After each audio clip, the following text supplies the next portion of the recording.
On December 26, 1900, a relief ship reached a lighthouse on a remote Scottish island. Its whistle went unanswered. A signal rocket brought no one outside. When the relief keeper climbed to the station, all 3 men assigned to the light were gone. No bodies were ever found. But the scene they left behind was not the scene most people know today. The lighthouse stood on Eilean Mor, roughly 21 miles west of the Isle of Lewis, exposed to the North Atlantic.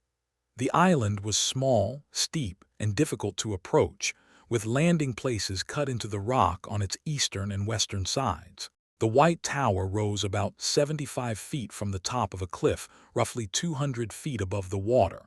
Its beam reached about 20 miles and flashed twice every 30 seconds. By December 1900, the station had been operating for only a little more than a year. 3 men were on duty that December. James Ducat was the principal keeper. Thomas Marshall was his assistant. Donald McArthur was an occasional keeper, filling in for William Ross, who was away sick.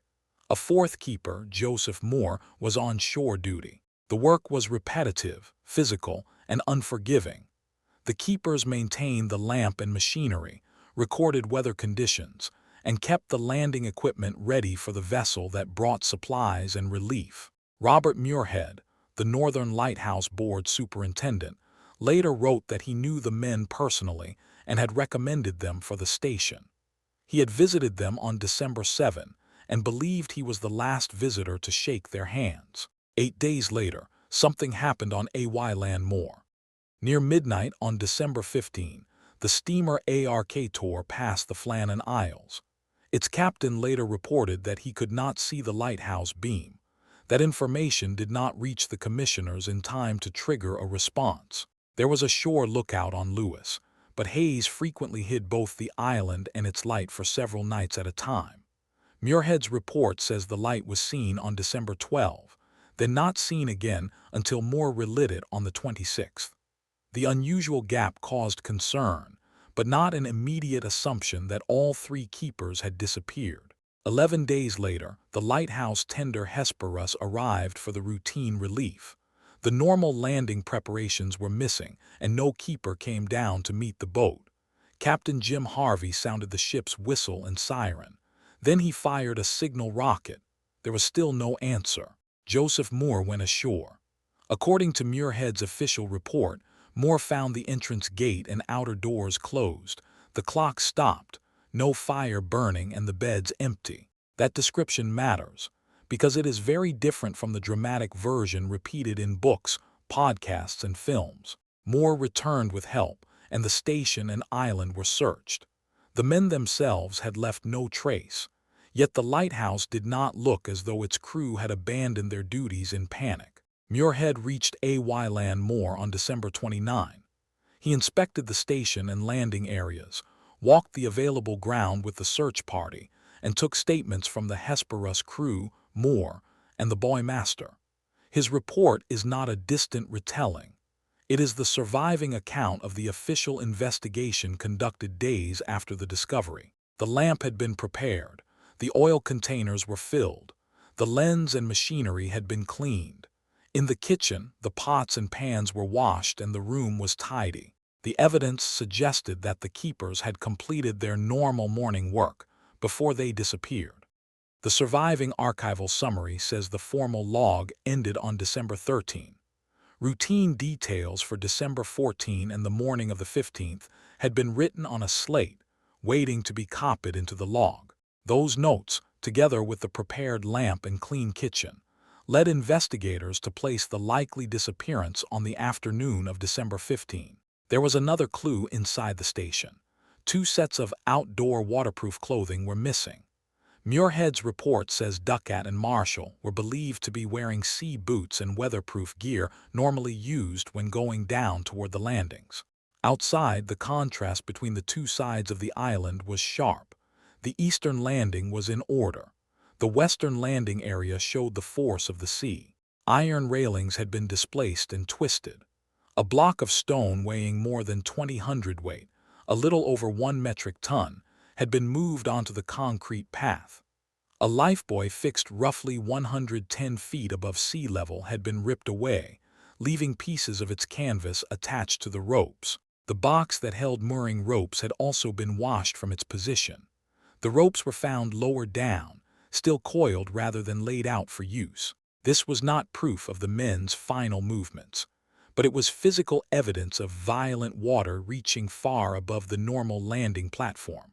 After inspecting the station, the railings, the ropes, and the damaged west landing, Muirhead gave his conclusion.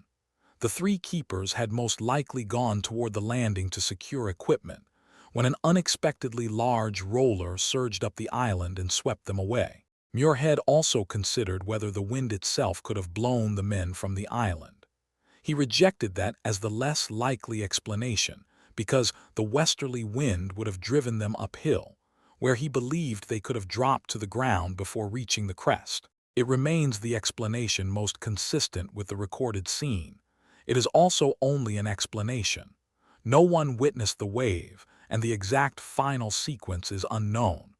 The Flannan Isles mystery is often told with three unforgettable details: a lighthouse door standing open, a meal left untouched, and a chair overturned as if someone had risen in alarm. They are powerful images.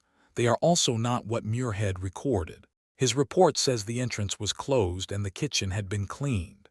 The famous open door, untouched food, and fallen chair appear in Wilfred Wilson Gibson's poem Flannan Isle, published in 1912, 12 years after the men disappeared. Over time, a literary scene was repeated as though it were evidence. The same problem affects the supposed final log entries. Popular versions describe a terrifying storm, one keeper crying, the men praying together, and a final line: "God is over all." No surviving official record located for this investigation supports those lines. The National Records of Scotland says it does not hold the lighthouse logbook, while its archival summary describes routine operational notes on a slate, not an emotional diary. That does not make the real story less disturbing. It makes it more precise. Three experienced men completed ordinary work in an isolated station. Then, within hours, all three were gone. The evidence is not a half-eaten dinner. It is the missing weather gear, the damaged landing, the displaced stone, and the lifebuoy torn away high above the sea. The official wave theory has the strongest physical support. Two men appear to have dressed for the landing. Critical rope equipment had been exposed to the sea. The west side showed extreme damage. One possible sequence is that Ducat and Marshall went down first, while MacArthur remained behind. If the third man saw a wave strike, heard a call, or realized they were in trouble, he may have rushed out to help. But that reconstruction is not recorded fact. It is an attempt to explain why all three men left the safety of the station.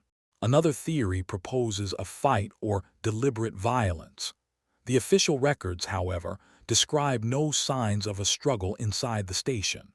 The maintained equipment and tidy kitchen do not support a chaotic confrontation there.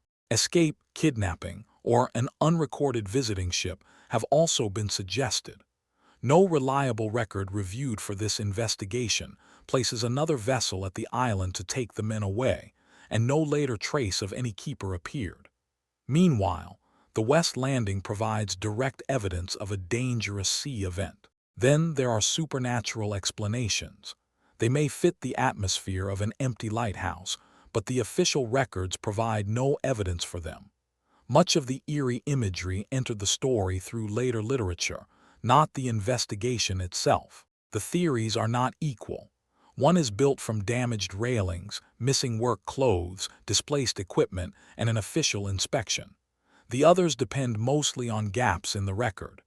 The most likely answer is not that three men vanished from a locked world without explanation. It is that routine work brought them close to a lethal sea, and an unusual wave left no witness behind. Still, the evidence stops just before the decisive moment. We do not know whether two men were already at the West Landing when the water struck. We do not know whether the third followed to help. We do not know whether one wave took all three, or whether a rescue attempt turned one accident into 3 deaths. That uncertainty is the real mystery of Flannan Isles. Not an untouched meal, not a supernatural diary, just a damaged landing, 3 missing men, and a final decision no surviving record can show us. If 2 keepers went down to secure the ropes, what made the 3rd man leave the safety of the lighthouse?